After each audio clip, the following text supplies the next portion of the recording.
ایک بہن نے ان باکس میں اپنا واقعہ سنایا۔ وہ لکھتی ہیں کہ میرا نام شہزادی ہے، میں ایک پڑھی لکھی لڑکی ہوں اور عام لڑکیوں کی طرح میرا بھی یہ خواب تھا کہ میرا شوہر بھی خوب پڑھا لکھا ہو، اچھا کمانے والا ہو، اس کا ایک بڑا گھر ہو اور بات کرنے کا انداز بڑا سلیقہ مند ہو۔ لیکن حالات کی کچھ ایسی مجبوریاں بنی کہ میری شادی عمر نام کے ایک شخص سے کر دی گئی۔ عمر بالکل ان پڑھ تھا، سیدھا سادہ، اور اس کا کام کاج بھی کوئی خاص نہیں تھا۔ میں شروع سے ہی اس رشتے سے خوش نہیں تھی اور مجھے اس کی ذات سے ایک بیزاری سی محسوس ہوتی تھی۔ میں اندر ہی اندر اتنی تلخ ہو چکی تھی کہ اللہ کے سامنے رو رو کر دعائیں مانگتی تھی کہ یا اللہ، یا تو عمر کو مجھ سے دور کر دے یا میری اس سے جان چھڑا دے۔ میں عمر کے ساتھ بہت برا سلوک کرتی تھی۔ بات بات پر اسے بے عزت کرنا، اس پر غصہ کرنا اور اسے تانے دینا میرا روز کا معمول بن چکا تھا۔ لیکن عمر تھا کہ ہمیشہ مجھے پیار سے سمجھاتا،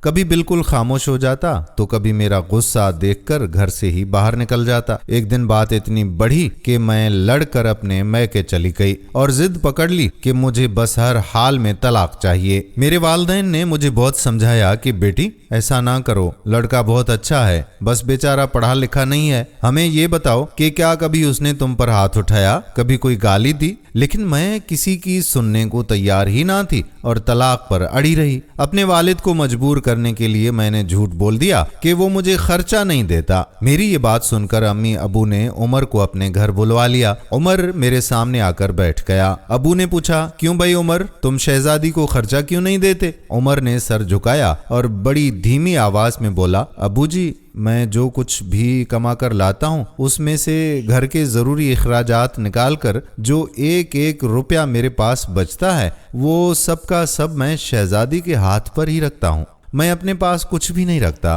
عمر کو نیچا دکھانے اور اس رشتے کو توڑنے کے لیے میں نے وہاں ایک ناممکن شرط رکھ دی۔ میں نے کہا کہ اگر میں واپس جاؤں گی تو صرف اس شرط پر کہ یہ مجھے ہر مہینے 30,000 روپے الگ سے میرا ذاتی خرچہ دے گا۔ کمرے میں بالکل خاموشی چھا گئی۔ ابو نے عمر کی طرف دیکھا اور کہا، ہاں بھائی عمر، کیا تم 30,000 روپے خرچہ دے سکتے ہو؟ عمر کچھ دیر تک خاموش رہا، پھر اس نے ایک لمبی اور گہری سانس لی اور کہنے لگا کہ ٹھیک ہے، میں شہزادی کو ہر مہینے 30,000 روپے دینے کے لیے تیار ہوں، بس یہ میرے ساتھ گھر واپس چل پڑے۔ میں نے دل میں اسے برا بھلا کہا اور سوچا کہ دیکھنا، میں تمہارا جینا حرام کر دوں گی۔ میں عمر کے ساتھ واپس تو آ گئی لیکن میرا رویہ اور تلخ ہو گیا۔ جب میں نے اس سے پوچھا کہ تم کیا کام کرتے ہو تو اس نے بس اتنا کہا کہ وہ ایک سرکاری دفتر میں کام کرتا ہے۔ اس کے علاوہ نہ میں نے کبھی گہرائی سے پوچھا اور نہ اس نے کبھی مجھے بتایا، لیکن وہ اپنی زبان کا پکا نکلا۔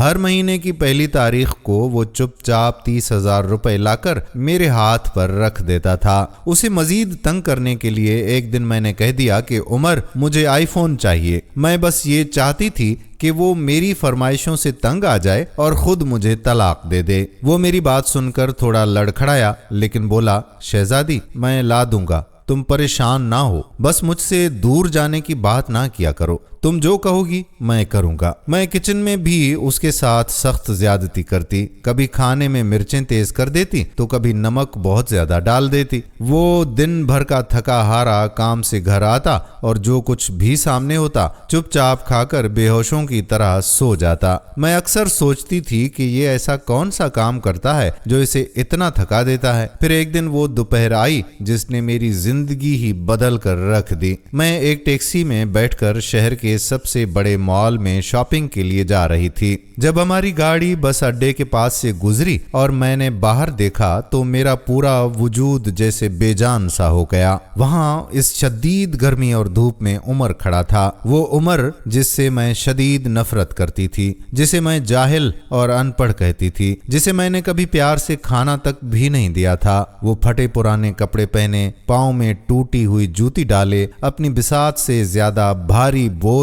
اور سوٹ کیس اپنے سر اور کندھوں پر اٹھائے بسوں کی چھتوں پر چڑھ رہا تھا۔ بوجھ کی وجہ سے اس کی ٹانگیں کانپ رہی تھیں۔ اتنے میں اڈے کے ایک انچارج نے اسے آواز دی، اوئے چل، یہ سامان اٹھا اور دوسری بس کی چھت پر لوڈ کر۔ عمر جلدی سے بڑھا، اس نے اپنی جیب سے ایک سوکھی ہوئی روٹی نکالی، اسے رول کیا اور ایک ہاتھ سے روٹی کھاتے ہوئے دوسرے ہاتھ سے سامان اٹھانے لگا۔ لگا۔ میرا دل چاہا کہ میں اسی وقت مر کیوں نہیں گئی۔ یہ انسان میرے نخرے اٹھانے کے لیے، میرے 30,000 روپے پورے کرنے کے لیے یہاں اپنی ہڈیاں پسوا رہا تھا۔ جب تپتی دھوپ میں کام ختم ہوا تو وہ سڑک کنارے ایک دکان کے باہر مٹی پر ہی بیٹھ گیا اور تھکن سے چہرہ ہاتھوں میں چھپا لیا۔ وہ سارا دن وہاں یہ تپتی دھوپ اور درد سہتا تھا اور رات بھر گھر آ کر میری کڑوی باتیں برداشت کرتا تھا۔ میں نے ٹیکسی والے سے کہا کہ گاڑی فوراً واپس موڑے۔ میں گھر آئی، دروازہ بند کیا اور پھوٹ پھوٹ کر روئی۔ عمر کو مٹر پلاؤ بہت پسند تھا، لیکن میں نے کبھی اس کے لیے دل سے نہیں بنایا تھا۔ اس دن میں نے اپنے ہاتھوں سے بہترین پلاؤ تیار کیا۔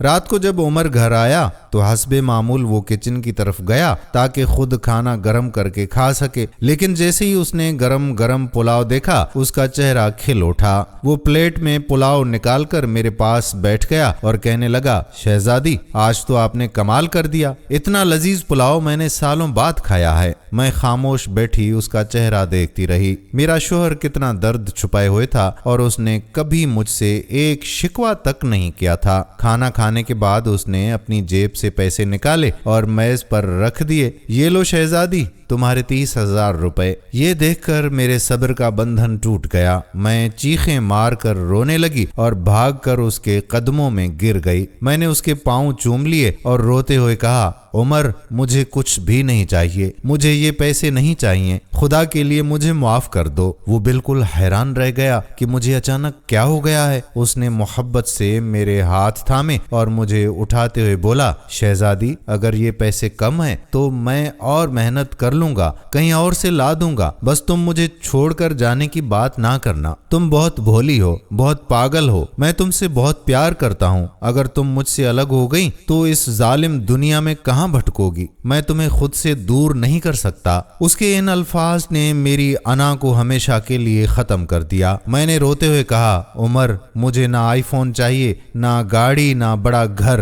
مجھے بس تم چاہیے ہو۔ اور اس دن کے بعد سے میری پوری دنیا میرا عمر بن گیا۔ ہم عورتیں کبھی کبھی بہت آسانی سے کہہ دیتی ہیں کہ جب کما نہیں سکتے تھے تو شادی کیوں کی۔ ہم بات بات پر جھگڑے کرتی ہیں اور تانے دیتی ہیں، لیکن کبھی اپنے شوہر کا وہ چہرہ بھی دیکھو جو میں نے عمر کا دیکھا تھا۔ خدا کی قسم، جس ماحول اور جن سختیوں میں ایک مرد اپنی فیملی کے لیے دن رات خود کو قربان کرتا ہے، ہم وہاں ایک پل سانس بھی نہ لے سکیں۔ وہ اتنی تکلیفیں اٹھا کر ہمارے لیے حلال روزی کما کر لاتا ہے۔ شوہر جتنا بھی کماتا ہے اس میں خوش رہنا سیکھیں، کیونکہ سب کچھ پیسہ نہیں ہوتا۔ خدا کی قسم، مجھے بڑی گاڑیوں اور بنگلوں میں وہ سکون کبھی نہیں ملا جو مجھے عمر کی باہوں میں ملا، جو سکون عمر کے تھکے ہوئے سر کو دبانے میں ملتا ہے اور جو خوشی اس کی پسند کا کھانا بنانے میں ملتی ہے۔ اپنے ہمسفر کی بے بسی اور اس کی قربانی کو سمجھیں۔ آپ کا رشتہ ہمیشہ محبت سے معطر رہے گا۔ اللہ تعالیٰ تمام میاں بیوی کے رشتوں میں محبت،